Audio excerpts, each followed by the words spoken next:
Премию в размере 200 тысяч рублей и звание победителя конкурса поощрения лучших учителей в этом году получили сразу 5 ингушских педагогов. Из 22 поступивших конкурсных заявок отбирались самые лучшие своей профессии. Помимо высокого показателя успеваемости учащихся, от учителей требовалось и наличие собственных методических разработок, опыт работы с одаренными детьми и учащимися с ограниченными возможностями здоровья. В числе победителей и заслуженный педагог Лейла Камурзоева, учитель математики лицея Назрани. Мне было приятно стать победителем такого конкурса. Хотя я считаю, что все преподаватели, все педагоги достойны стать победителями.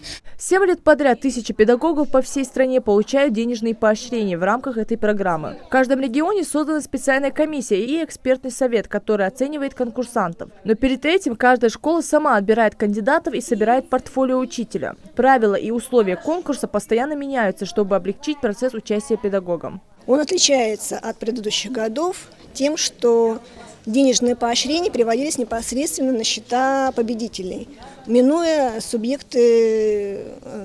бюджеты субъектов.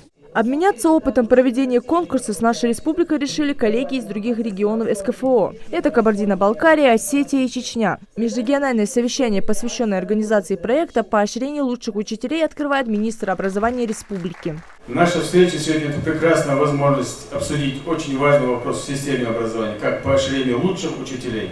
Государственная поддержка учителей – это мощное стимулирование их нелегкого труда и развития творческого потенциала. Меры по поддержке лучших учителей образовательной организации способствуют совершению профессионального квалификационного показателя кадрового потенциала системы образования в нашей республике и в целом всей России. Желаю всем участникам сегодняшнего совещания плодотворной работы. Уверен, что награждены, поощрены сегодня будут самые лучшие учителя, что станет для вас стимулом для дальнейшей работы, улучшения качества, в первую очередь качество образования, ну и это будет мотивировать тех учителей, которых сегодня с нами в зале нет.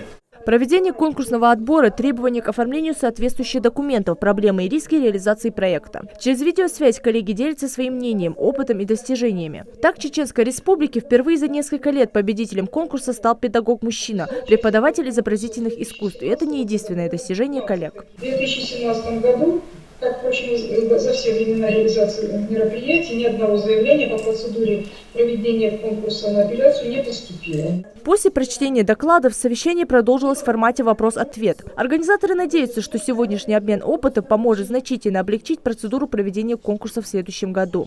Мака Келиматова, Амина Бокова, Майербек Миржоев. Новости 24.